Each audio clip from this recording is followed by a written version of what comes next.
Hi everyone, Elizabeth here. So I'm just gonna do this video as a walk and talk. The video, I guess I'll just kind of shed some thoughts or light on hold your ground, exactly like Desmond does. I remember years ago, I've always found Hollywood to program us, but I do think there are some films that can be used as forms of entertainment.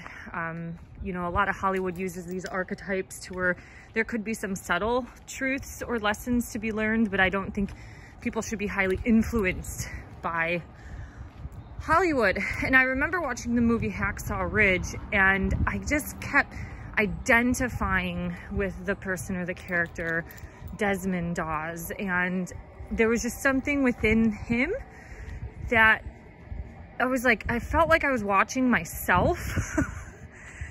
And the funny thing is, right after the movie, I looked him up and he had the same birthday, February 7th. So I was like, oh, okay, I kind of get it. So if you're not familiar with Desmond Dawes, he pretty much was an individual who signed up for war during World War II because he felt like it was his duty to help God's plan fight the evil.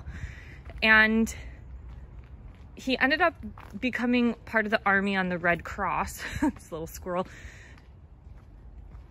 But he held to his convictions. He was a very strong Seventh-day Adventist. He was raised very biblical, and he did not believe in holding a gun. It was against his religious convictions.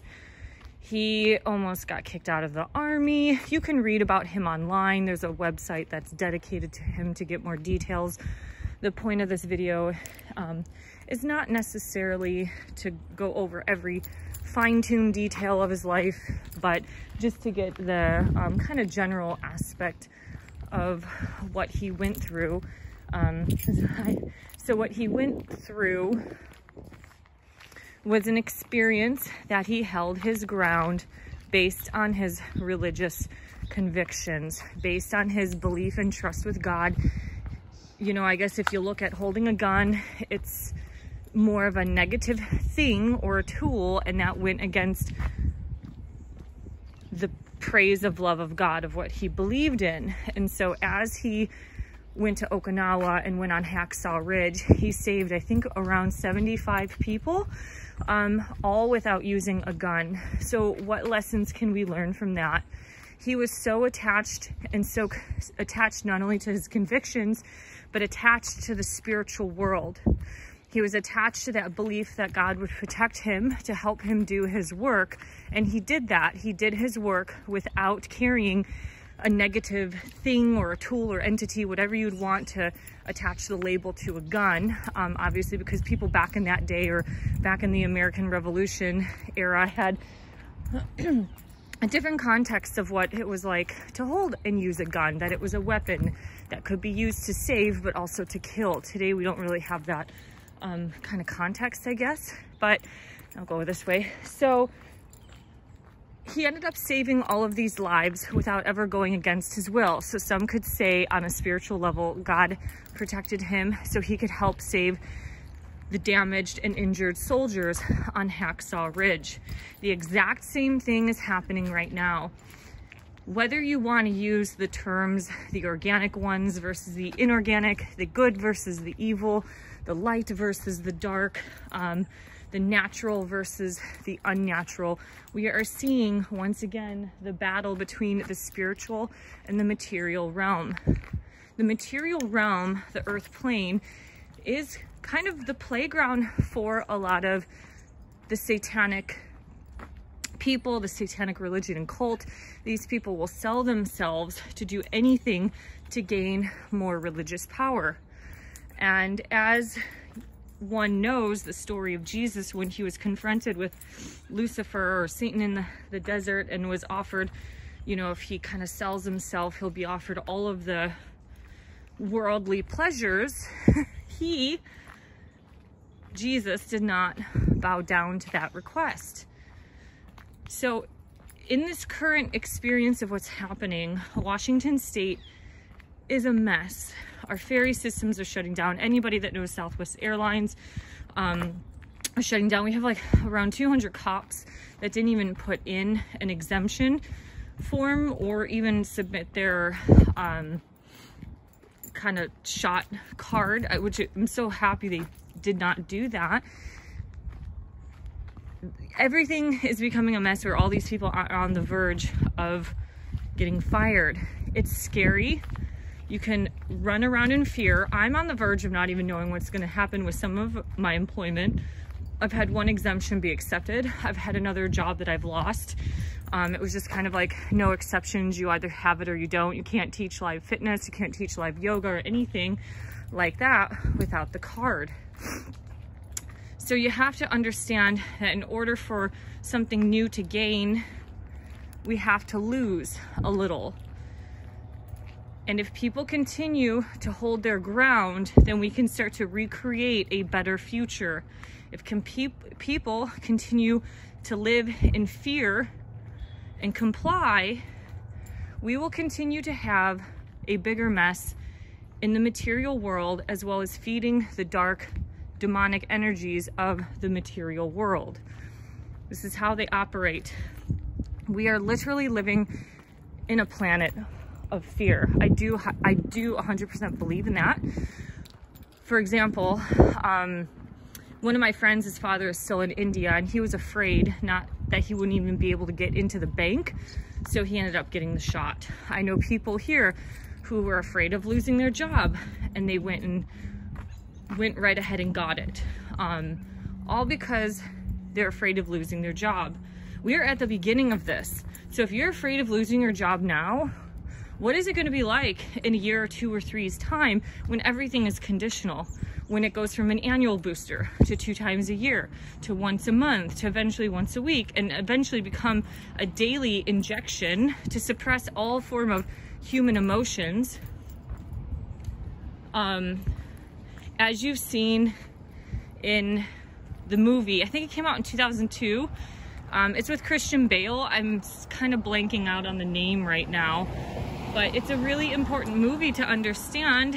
If you look up Christian Bale's movie actor experience, you can go ahead and find the movie title through then. God, it's like blanking out. I can't think of it. So Desmond Dawes held his, that story should be the inspiration for everybody who's on the verge of losing their job, to know that something better will happen. This is part of breaking out of the matrix. It is a matrix that is run full of fear, paranoia.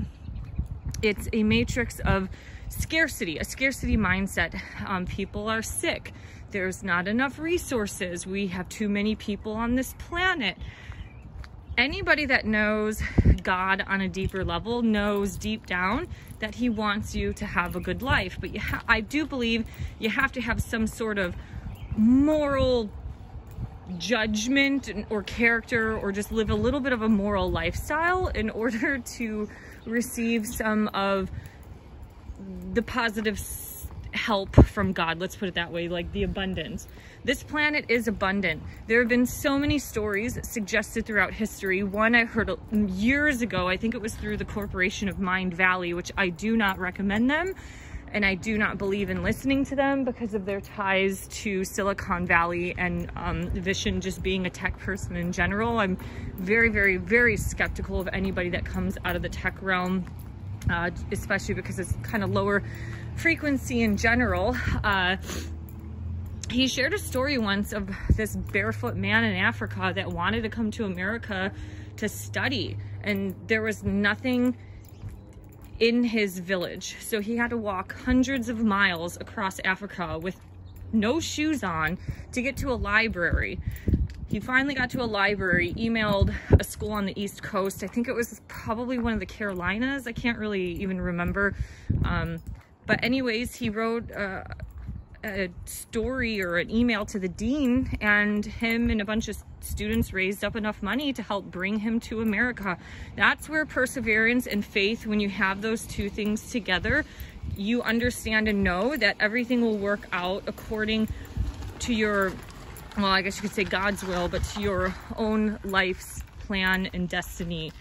So if we continue to submit to all of this fear, we are going to become the people on the ground that Desmond Dawes saved. I hope that's clear. When you understand the UN agenda, look at everything. I got a email the other day from the Center of Food Safety. I do follow them. I recommend following them because they raise awareness and advocacy based on a lot of chemicals that are in the food, in our foods. They also provide a lot of legal action toward these food companies that are doing things in an unethical way. So one of their legal they're in a lawsuit with the Impossible Burger because of using the oh my god, I'm so sorry, I'm blanking out, the GMO ingredient called heme.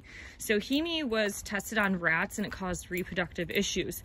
This recent email I got from the Center of Food Safety about the forever chemicals, the PFAS, those have been known not only to be a carcinogenic ingredient, but it's also caused, guess what, reproductive issues.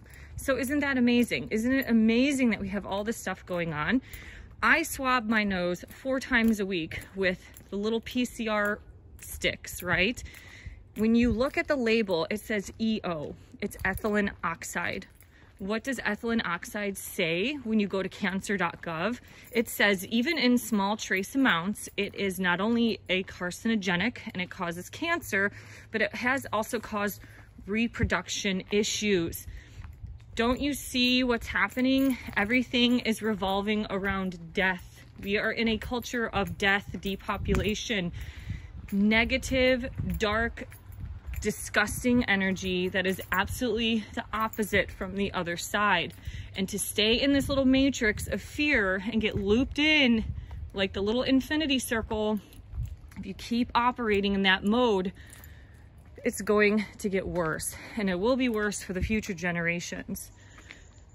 So we have to have the people who have the guts and the balls to stand their ground, to start recreating some of the new stuff to pull people out of the dark web.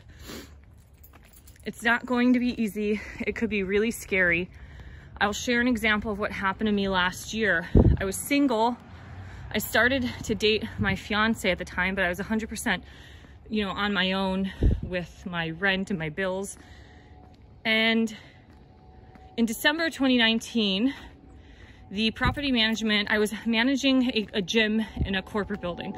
The property management said, yep, everything looks good. The building switched ownership in December. So they said, yeah, we'll go ahead and renew your contract for 2020. I'm like, great, okay, good, I have a job. It's January 7th or January 8th. I get an email stating I don't need to come into work anymore because they decided to cut the contract. I did get like a month or 2 of severance pay just because my boss is really nice. He was a great person to work for. I'm gonna start going back down. And I was freaked out, like, oh my God, what am I gonna do? So I started picking up all of these classes, and then COVID hit. And guess what? I basically swapped out 120-hour job for the retirement home that I worked at. I used to be there 7 hours, and then with COVID, I ended up getting a little bit of an increase. They bumped me up to 20 hours and I kept that. And the amazing part is I got pretty much like a $10 raise during that time. So that's where having faith and trust and understanding how you will always be taken care of will happen. But I do think if you're living life as kind of a hedonist and a hypocrite, it's not really going to work out for you because you're just going to be looped up into all of these lessons that you have to learn. I do believe that living a simple moral life while having your feet firm into the ground about your convictions is going to be extremely helpful in shaping the future of what is to come. What is scary is, if this is true, my friend told me that they're firing all these nurses who are unvaccinated, and they're hiring FEMA nurses.